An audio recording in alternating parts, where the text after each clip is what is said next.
Salut à tous et bienvenue sur le Châtillon. Aujourd'hui, je vous propose de voyager aux origines du manga et de découvrir comment ce genre littéraire s'est imposé dans nos librairies comme un incontournable. Contraction du kanjin man, divertissement et ga, dessin, remonte au 8e siècle avec les Heian, des livres illustrés. En revanche, le terme manga apparaît pour la première fois en 1814 du pinceau de Hokusai, le peintre de la célèbre vague de Kanagawa, pour désigner ses carnets de croquis. En 1902, le premier manga apparaît dans la presse nippone et plus précisément dans le journal satirique The Japan Punch. Et c'est à Rakuten Kitazawa qu'on doit L'arroseur arrosé, manga à l'influence européenne et française. Il avait illustré le court-métrage français du même nom, des Frères Lumière. D'abord utilisé à des fins satiriques, le manga est aussi utilisé à des fins de propagande par le gouvernement japonais dans les années 40. Le manga, la bande dessinée sous la forme que l'on connaît aujourd'hui, n'existe que depuis le XXe siècle. Influencé par Walt Disney, c'est à Osamu Tezuka que l'on doit les codes du manga moderne. Il introduit des effets graphiques comme des onomatopées, ainsi que des jeux d'alternance de plans et de cadrage particuliers, utilisés dans son œuvre Shin Takarajima, en français La Nouvelle Île au Trésor, paru en 1947, qu'Osamu Tezuka refaçonne le genre et impose les codes du manga moderne. Tezuka est un des pères fondateurs du manga, mais aussi le papa d'Astro le petit robot, plus connu en France sous le nom d'Astro Boy, figure importante de la pop culture japonaise, mais aussi et surtout une figure historique, car Astro Boy c'est aussi la première série d'animation japonaise adaptée d'un manga, toujours grâce à Osamu Tezuka en 1963. À cette même période, nombreux sont les mangas qui vont voir le jour, des fictions dramatiques au sujet sérieux, des geikika. En 1984 sort le cultissime Dragon Ball, écrit par Akira Toriyama. La cible de ce manga, c'est les jeunes garçons, ce qui donne le terme shonen.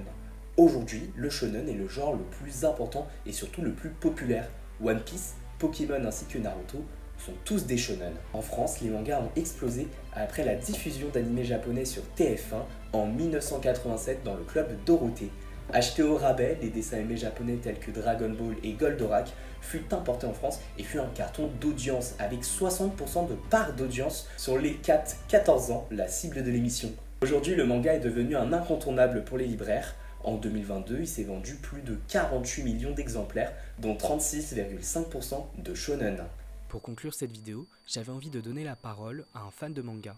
Pas besoin d'aller très loin, j'ai demandé à mon ami Nathan de me rejoindre à la fac pour le questionner sur son rapport avec les mangas. Quel est ton rapport avec le manga ?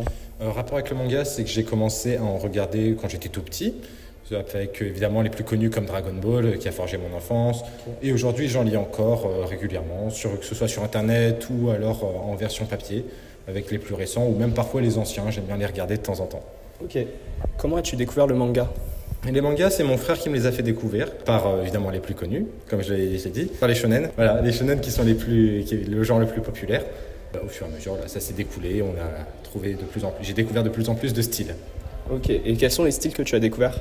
Il y a le style Slice of Life ou Shoujo. Donc le Slice of Life, c'est un style qui correspond à une tranche de vie, ça va juste être raconter de l'histoire ou le quotidien de personnes.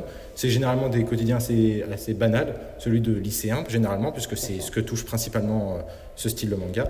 Le shoujo, ça va être plus un style qui va se rapprocher sur de la romance. Okay. On a les styles un peu plus poussés qui vont être le yaoi et le yuri, qui eux sont des styles qui vont plus être liés à faire des romances avec des communautés LGBTQ+. Okay. Et après, il y en a d'autres, il y a des variantes au shonen, qui sont le seinen et bien d'autres styles encore, mais c'est très vaste. Et quel est ton style préféré ? Sans contestation, le shonen. Est-ce que grâce au manga, tu lis plus ?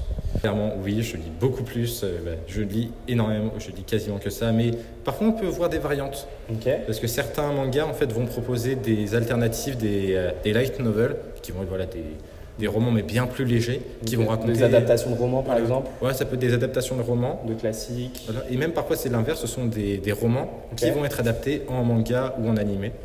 Est-ce que grâce au manga, tu t'intéresses à d'autres genres littéraires, on va dire plus classiques ? Est-ce que ça t'a amené à t'ouvrir sur d'autres genres littéraires ? Alors, dans mon sens, ça m'a permis de découvrir des styles, peut-être pas des styles littéraires, mais des univers qui sont principalement liés dans la littérature. Okay. Ça va être la fantasy, l'heroic fantasy, ou alors parfois le fantastique et le genre horrifique également. Du coup, l'un des grands points forts, l'une des plus grandes choses qu'on peut respecter en France par rapport au manga, c'est qu'on est le deuxième plus grand consommateur de ce genre littéraire au monde, derrière le Japon qui évidemment a des grands avantages avec le fait qu'ils aient les magazines qui les publient en avant.